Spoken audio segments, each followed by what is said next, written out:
Evening, Hatham. Reginald? I can't tell you how happy I was to hear they'd mounted this revival.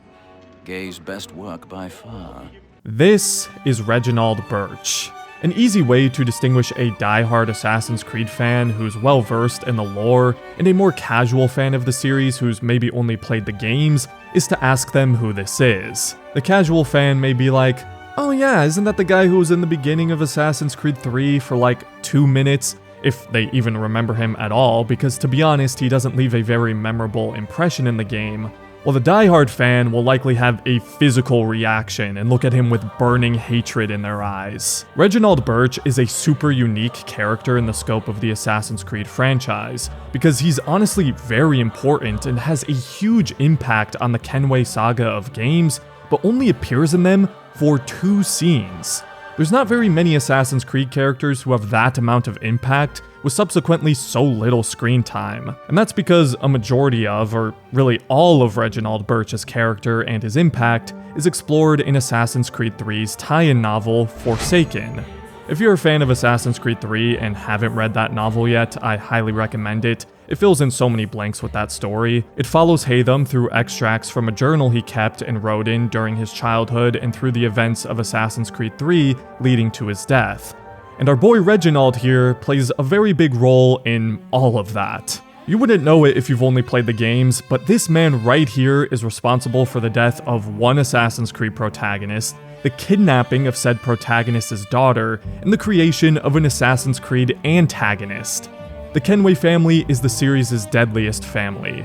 Seriously, all the Kenways are just built differently, we know this. And yet this guy right here, this little weasel, managed to cause irreparable damage and harm to 2 out of the big 3. Luckily for Connor, or maybe luckily for Birch, those 2 never crossed paths. That sure would have been fun to see though. Give me Birch? I can't tell you how happy I was to hear they'd mounted this revival. Gay's best work by far. Where is Charles Lee?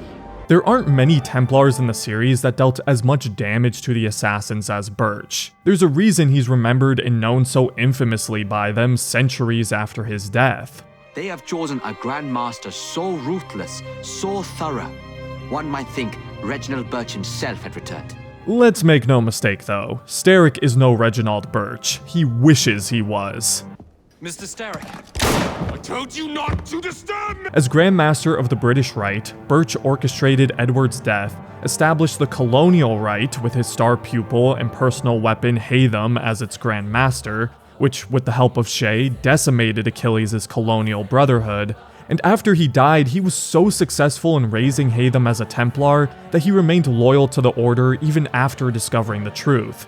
This guy is a mastermind, and it's honestly kind of a shame that such an impactful antagonist is mostly left within the confines of a tie-in novel. Not that Forsaken isn't good, on the contrary, it's that it's so good, it feels like a bit of a waste to not see this all play out in its own game. The novel starts with a young Hatham recalling the events that led to the death of his father and kidnapping of his sister. Reginald Birch, the son of an English merchant who had already become quite the successful businessman himself by his early 20s, had managed to weasel his way into the Kenway family when he was assigned to be one of Edward's property managers. There, he then got closer to the family through the guise of courting Jenny Scott, the daughter of Edward and Caroline from Black Flag. Jenny didn't even like this guy because, well, he's Reginald Birch, what else must be said, but he came from a wealthy, upstanding family and background, so Edward and Jenny's stepmother, Hatham's mother, Tessa Kenway, deemed him a good match and didn't give her any choice in the matter. A not so uncommon occurrence for high society 18th century London.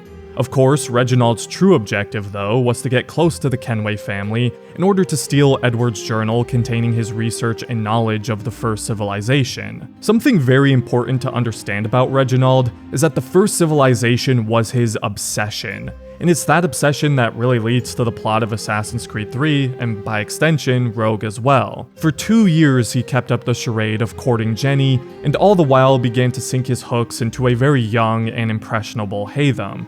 Kinda trying to be that cool uncle to him, always paying him compliments, giving him advice, playing games with him, and treating him like an adult, like an equal. Or at least that's how Hatham felt. He knew just what he needed to do to get in this bright-eyed kid's good graces and become somebody he would trust. This is what Birch does, it's what he excels at. He's more of a behind-the-scenes, pulling-the-strings type than a warrior. Though he can certainly fight too, he nearly splits a man in half when saving Haytham later on, but his strongest weapon isn't a blade, it's deception and manipulation. He was laying the groundwork for his manipulation of Haytham from their very first meeting, and that connection would end up paying off for him in droves, as he not only was setting up Haytham to be the ultimate Templar weapon he could point at whatever he wanted dead, but it also led to him discovering the location of Edward's secret journal when Haytham unknowingly revealed it to him while they were playing a game with tin soldiers. Shortly thereafter, Jenny discovered Reginald's involvement with the Templar Order and told her father. We don't know how exactly she found out, but being forced to be close to him for years, it's not hard to imagine she'd eventually catch on. This caused a heated confrontation between Edward and Birch, where Birch tried threatening Edward into giving him his journal, a sort of final warning to hand it over before taking more drastic measures. This is where some may say Edward made an out-of-character mistake. He learned of Birch's true affiliations and intentions, but in response only solicited a couple assassins to defend his manor. You would think someone like Edward, who's so experienced at this point, especially when it comes to Templars, would take more precautions and be a little better prepared for Birch to try something. Maybe at least move or hide the journal somewhere else, if not killing Birch where he stands after making threats. But in Edward's defense, he can't just kill Birch outright without likely facing serious consequences. His pirate days are long over, and he has very little time to prepare for what happens next. It only takes a day for Birch to deliver on his threats. Maybe the two assassins were the best Edward could do on such short notice. We don't get his perspective in all of this. Forsaken is strictly from the POV of Haytham, so we're not exactly sure what he was thinking or if he had other plans set in motion. In hindsight, he might have been able to do more to prevent what happens next, but it seems like Birch had this contingency ready regardless. Because in typical cowardly Templar fashion, Birch has some mercenaries do his dirty work, who succeed in stealing Edward's journal, kidnapping Jenny. Birch wanted her silenced since she knew he was a Templar and could easily expose him as the one behind the attack, and the murder of our beloved Edward Kenway in the process of defending his family and trying to prevent the theft of his journal. The nature of Edward's death is still a little controversial in the Assassin's Creed community. After all, it's a pretty underwhelming end to the legendary character people know from Black Flag. He's taken out by two mercenaries in his own home, while you can clear entire decks worth of ships with him in Black Flag. Not to mention, having a major character death like this occur in a novel instead of the games seems like a very bizarre choice. But there's a few things to consider here. First of all, the tie-in novels are generally more realistic when it comes to some of these characters' combat prowess compared to the games. Obviously, in a video game, it's more plausible and fun being able to take out hordes of enemies by your lonesome, but in the books, where it's trying to be more based in reality, it's extremely difficult to take on multiple enemies at once, even for someone as skilled and experienced as Edward. These mercenaries just barely managed to defeat him too. Then you take into account that he may not be in prime Black Flag form anymore. He's 42 and not exactly partaking in battles every day. He's also being ambushed in the middle of the night in his home as he's simultaneously trying to protect his family and journal. So it's pretty believable he could still be taken out in this way, however disappointing it may feel for a character of his talents and stature. What's also very important to remember is Forsaken released before Black Flag did. The book was being written in tandem with AC3's development, which means, believe it or not, this book was the initial introduction to Edward as a character. They knew when it was being written that they were going to make a game about Edward, but Black Flag's lead writer, Darby McDevitt, said the book was actually published before he had gotten down to writing the script for the game. So maybe they would have given him a different, more appropriate death had they known how popular Edward would become and the fan response. Or maybe just provide some added context, because again, this is from Haytham's perspective, so we don't know the full context. Maybe Edward could have already been injured or poisoned or something. It wouldn't shock me, knowing the kind of guy Birch is, that he took some extra measures to ensure Edward's demise. I still of course get why his death upsets people though. It pretty much solely serves as a plot device for Haytham's story here. Edward dying is essential and necessary for Haytham's, and by extension, AC3's narrative to make sense, as Haytham unfortunately watches his father die right in front of him, after which he was about to be killed too, until guess who? Lord and Savior Reginald Birch shows up in the nick of time, killing the mercenary and saving Haytham's life. Yes, this guy set up and killed his own mercenary to clear himself of suspicion and be Haytham's hero, gaining his continued trust and loyalty. I don't know if that's psychotic or genius, probably both, but that's the kind of master manipulator we're dealing with here. Like, he's so hateable, but you kinda gotta low-key respect the vision. The only reason he spared Haytham is because he saw potential in him and knew he could mold this child into his own personal weapon to be deployed to the benefit of himself and the Templars. And with Edward out of the picture and Haytham's mother grieving, he's assigned to be this weapon's guardian. I'm pretty sure Birch meant to have Haytham's mother killed too, since one of the mercenaries deliberately tried going after her before Haytham stopped him. I assume he wanted her dead to fully tie up loose ends, and so he would be Haytham's sole guardian, but he sees no point in killing her afterwards because she's completely broken, no threat to him, and he convinces her to assign him as Haytham's guardian anyway. Where he then of course takes that opportunity to inform Haytham of his affiliation with the Templars and how awesome they are. Yo dudes, the Empire's pretty chill. Maybe you could join it or something. Keep in mind, Haytham doesn't even find out that Edward was an assassin until far later in his life.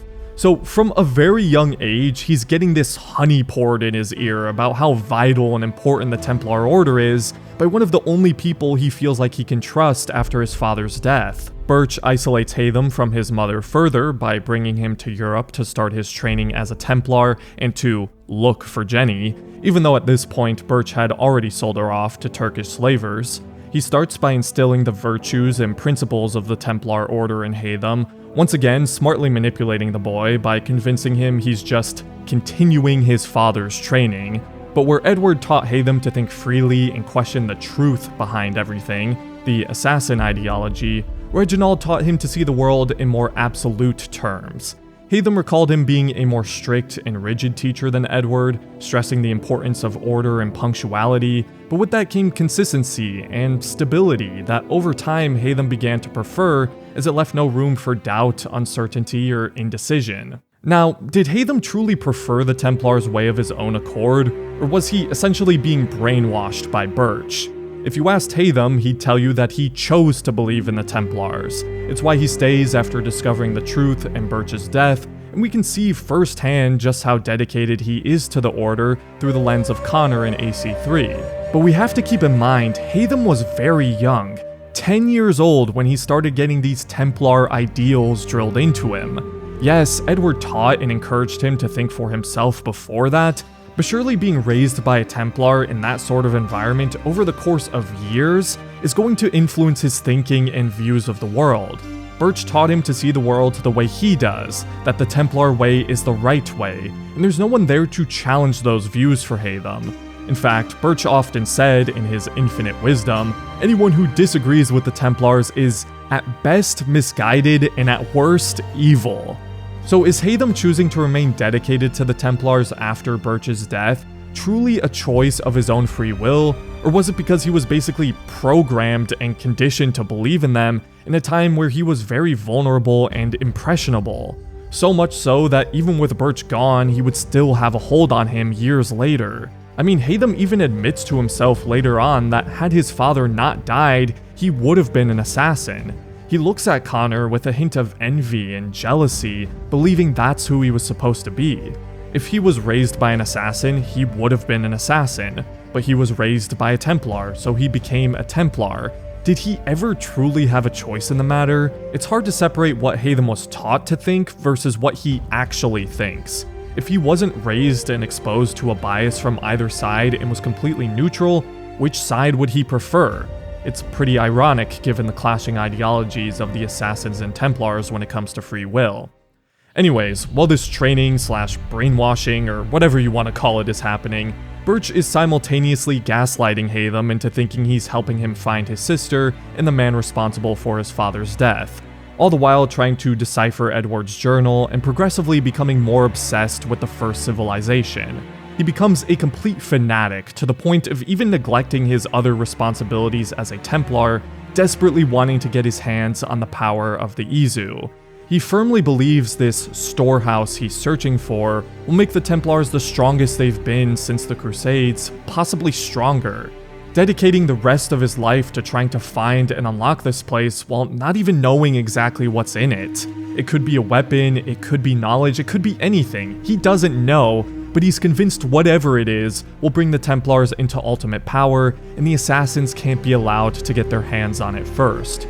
You can see why others in the Order, notably Edward Braddock, eventually tire of his fanaticism, thinking it all to be a complete fantasy, a fool's errand. Meanwhile, as the years passed and Haytham fell in deeper with the Templars, he still had a burning desire to avenge his father. A desire Birch likely underestimated, believing Haytham would eventually give up the search when no progress was made. All this time, Haytham suspected his father's valet, Jack Digweed, interesting sounding name, played a part in the attack on the Kenway Manor somehow, because as Jenny was being kidnapped, she called someone a traitor, and Mr. Digweed was the only one of the Kenway staff absent during the attack. This was because he knew the attack was going to happen after Birch had a mercenary threaten to kill his children if he didn't reveal the location of Edward's journal. Obviously, this occurred before Haytham himself unknowingly revealed that information to Birch. Haytham's suspicions of his father's valet worked out extremely conveniently for Birch though, because it provided him with the perfect fall guy. He just gets to be like, Oh yeah, Haytham, I think you're right, it must have been your father's valet.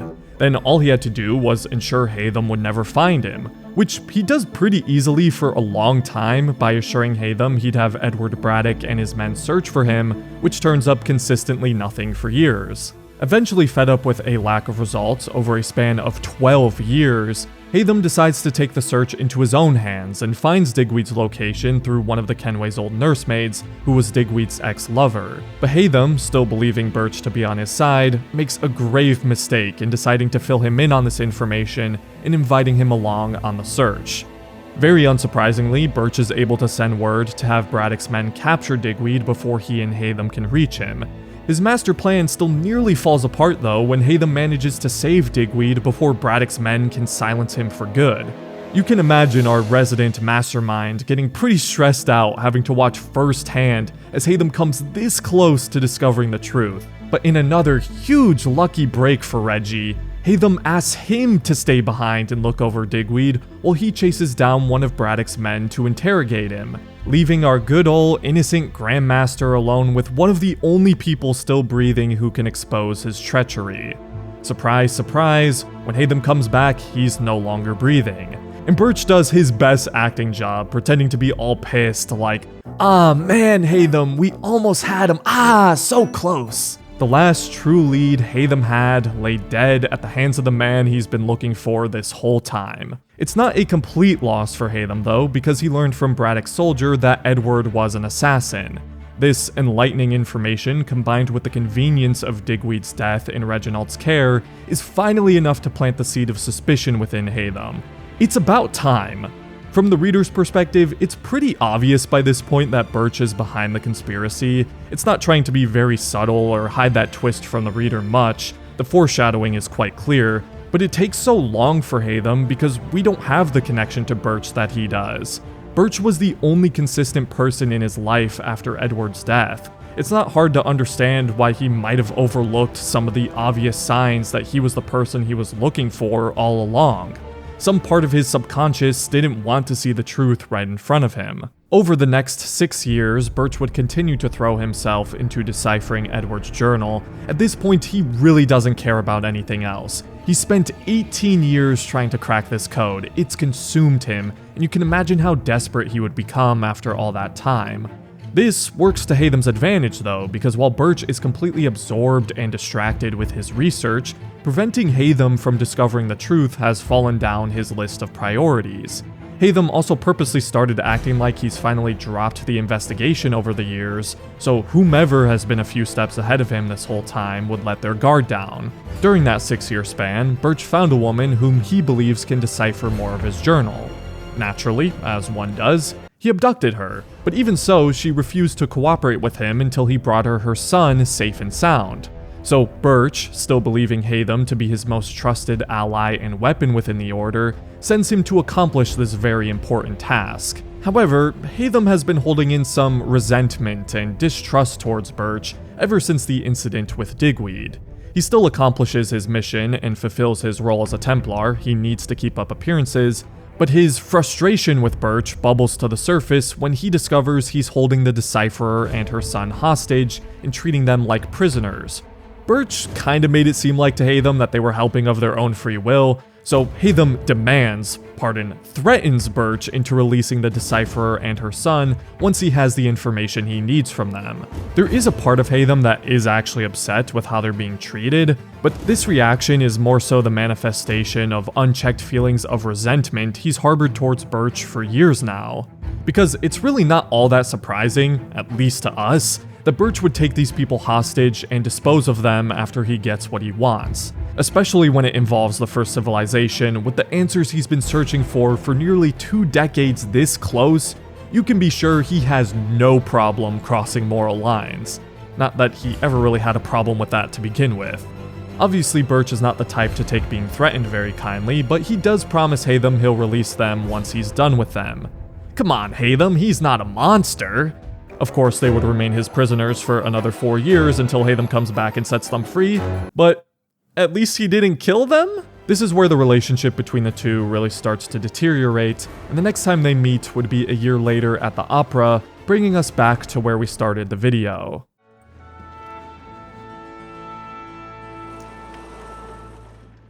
Evening, Haytham. Reginald? I can't tell you how happy I was to hear they'd mounted this revival. Gay's best work by far. Have you seen it before? Once. My father brought me here as a child. Though I remember little of it. I don't suppose tonight will afford me the luxury of a proper viewing either. No, I'm afraid it won't. Getting to see Haytham's internal dialogue in Forsaken during these scenes completely recontextualizes them.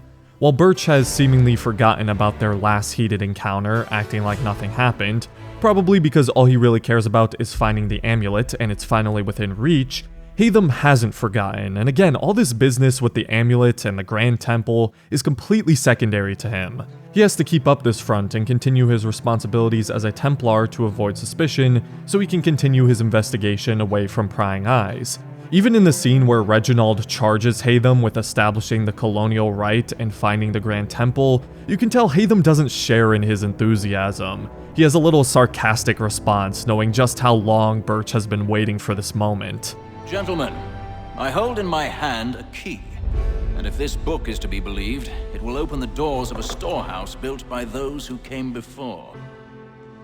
Ah, yes. Those who ruled, reigned, and vanished from the world. Birch doesn't seem to pick up on the sarcasm because he's just elated. His dreams are this close to coming true. Everything he's worked for over 2 decades just outside of his grasp. Haytham describes his eyes to be shining as if they were close to tears when addressing this group at the table. For years, others in the Order have mocked him behind his back or thought he was wasting his time, including Haytham, but now they're all beginning to see he was right. It's a moment of vindication for him. He even has a little smile on his face when Haytham plays along, thinking his pupil is finally starting to believe. On the flip side, it's kind of hilarious seeing Haytham's internal reaction when he finds out he has to go to America. He curses Birch and his folly in his head. This is obviously a major inconvenience for Haytham when all he wants to do is continue his investigation. However, Haytham does actually have a change of heart and start to believe what Reginald had been insisting upon for years about those who came before when he finally gets to read Edward's journal on his voyage to America. He begins to realize maybe Reginald's mission isn't completely foolish after all. All of this is obviously impossible to gather when first playing the game because we're not inside Haytham's head, and you're not given much context about what the relationship between these two is, and this whole subplot of Haytham searching for his father's killer that isn't relevant to the story AC3 is telling. And by the time Haytham finally uncovers the truth, we've already switched to Connor's perspective. We don't get to see it. Shortly after we leave Haytham's perspective in the game, he gets a letter from Jim Holden informing him that he's found Jenny. Haytham immediately leaves America for England to meet with Birch to gain permission to travel to the Ottoman Empire to track down some leads on the location of the Grand Temple. Knowing how desperate Birch was, he knew he would grant permission if he thought it involved the temple, while Hatham was of course really headed there to find Jenny. At this little rendezvous, Hatham also fills him in on everything that's been happening in the colonies and Edward Braddock's betrayal, but Birch couldn't care less. He's sitting there listening to all of this very impatiently, waiting for updates on the precursor site and for the right moment to ask for his journal back. He's like an addict while Hatham has the drug he needs. Where is it? Where's the trigger? Where is it? The journal is his baby, and he's been separated from it the entire time Hatham has been in America. After a couple years of searching in the Ottoman Empire, Hatham finally finds Jenny in Damascus as a servant in the service of a local governor. The half-siblings are at long last reunited. I think Hatham is a pretty tragic character, knowing just how much Birch stole from and manipulated him, but Jenny was honestly the one who suffered the most because of him. She really got the short end of the stick. She was originally forced into being his betrothed, despite being repulsed by him. Then he had her kidnapped and sold off into slavery as a concubine, and when she was deemed too old, a servant for 22 years before Hatham finds and frees her. She lost so much of her life because of this guy. And with how Black Flag ended, learning of Caroline's death, and Jenny meeting Edward for the first time, you'd really hope she'd go on to have a good life, but in reality ends up having one of the most tragic lives out of the entire Kenway family, which is saying something because pretty much all the Kenways have tragic lives. When reunited, Jenny informs Hatham of her suspicions of Birch, and when she mentions that the mercenaries who attacked their home were after a journal Edward kept, the same journal Hatham has seen Birch infatuated with for the better part of over 2 decades, the pieces finally fall into place for him. Everything retroactively makes sense. Judgment Day has arrived, Mr. Birch. The trio of Hatham, Jenny, and Jim Holden storm Birch's chateau in the dead of night, slaughtering his Templar guards, in a very similar fashion to how Birch and his men attacked the Kenway Manor some 2 decades ago. How's that for some poetic justice? Hatham kills his way through the chateau to Reginald's room, where he finds him standing there all proper and completely composed. Birch tried to set a trap for him by having a guard behind the other side of his door, but Hatham isn't fooled in the slightest and stabs the guy through the door no problem. He then confronts the man who stole everything from him in a fit of fury, but Reginald doesn't seem to understand why he's so upset. He claims he killed his father, destroyed his family, and manipulated him, all for the greater good. For the Templars, for humanity.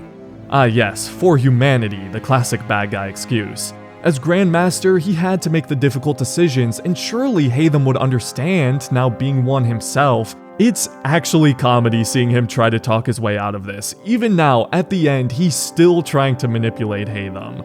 He figured there was a very good possibility that Hatham would eventually discover the truth, but that when he did, he hoped he'd understand and look at it from a philosophical view. You might think that Birch is just trying to say absolutely whatever he can to save his own life at this moment, but I think he genuinely believes what he's saying. He's so completely out of touch, he's convinced himself he was Hatham's savior, and that all of his actions were done in service of a greater purpose. He doesn't see what he did to Hatham as wrong in any way. If anything, he thinks Hatham should be grateful to him. Yeah, okay, I killed your family and brainwashed you, but come on, Hatham, see this from a philosophical view. I did you a favor. Jenny, who's in the room with them and very understandably tired of Birch's bullshit, is ready to take revenge for what he did to her and her family. Birch notices her rage and starts to goad her into attacking him, making sarcastic comments about how she's aged and how great her time as a concubine must have been, seeing so much of the world and different cultures, which baits her into attacking him with a knife just like he wanted, enabling him to disarm and take her hostage with his own dagger, using her as leverage to keep the bloodthirsty Hatham at bay and get out of the situation alive. Again, he may be a sociopath, but he's a smart sociopath. He knows just what buttons to press to get people to act the way he wants. What he doesn't account for is Jenny hating and being so repulsed by him that she would rather die than have him escape or have to be in his close proximity a second longer. She starts to struggle and fight him as he attempts to leave the room. Even Hatham's trying to get her to stop so he doesn't kill her, but she really doesn't care anymore. This is finally enough to make Birch lose this calm, calculated composure he's had throughout the whole story, It's satisfying seeing him start to get irritated and panicked. He tries his best to restrain Jenny as he's backing up to the door, but she gets him to trip on the body of the dead guard near the doorway, sending him flying backwards straight into Haytham's sword that's still pinned in the door from the guard he killed earlier. It's perfectly befitting that the trap he set for Haytham with the guard ends up indirectly killing him. It almost feels satirical. Finally, one of his plans backfires. And as our mastermind draws his last breaths, he looks up at Haytham, saying he just did what he thought was right, and asking if he could understand that. The last word Birch ever hears is no. I do like that Jenny got to be the one who killed him, albeit indirectly. Again, she really suffered the most because of him, and growing up she always wanted to be an assassin, but Edward wouldn't train her, so it feels pretty poetic that her first assassination gets to be Birch. The only downside to him dying like this is it's a quick death, when Haytham, Jenny, and I think everybody reading would have hoped to see him suffer a lot more first. The Kenways may have finally gotten their revenge, but so much of the damage was already done. The lives they were supposed to have stolen from them. As we know, Haytham remains a Templar. He felt betrayed by Birch, but not by the Order itself. He had aspirations of maybe creating an alliance between the Assassins and Templars. After all, who better than him to best understand both sides and serve as a mediator? We see him make an effort towards this with Connor in AC3, but as shown quite a few times throughout the series, any alliance between Assassins and Templars always proves to be temporary and unstable. I despise Birch. I think he's one of the most easily hateable characters in the entire franchise, but he's a fun character to hate and a really compelling villain. Way more so than a good chunk of antagonists from the games in my opinion. Which is why it's such a shame that this story was never adapted for a game. There's always been some speculation that maybe Rogue was originally going to be Haytham's game before they decided to create Shay, hence why Haytham is still featured in it quite prominently. Don't get me wrong, I like Rogue, but I would have definitely preferred if they just adapted Forsaken's story for the game instead. You could have had the Kenway trilogy with AC3, Black Flag, and Rogue. Or at least turn this story into a DLC for AC3 or Black Flag. While a lot of people have read Forsaken obviously, it still didn't reach as many eyes as it could have with an actual game or DLC. Some people, understandably, don't want to have to read a book of a video game series to get the full story. It's a great book, but only the more dedicated fans are going to do that. There's also just some really cool scenes and characters in this book that I'd like to see come to life or have more screen time. Characters like Jenny, Tessa Kenway, Jim Holden, more of post-Black Flag Edward, and it'd obviously be great to see more of Birch beyond the 2-scene cameo he has in AC3. I wonder if the guy who voiced Birch even realized how important his character actually was. All of that's just a pipe dream at this point though, I'm afraid. I can't imagine Ubisoft going for a Haytham-centric game almost 15 years after AC3. The window for that has long passed.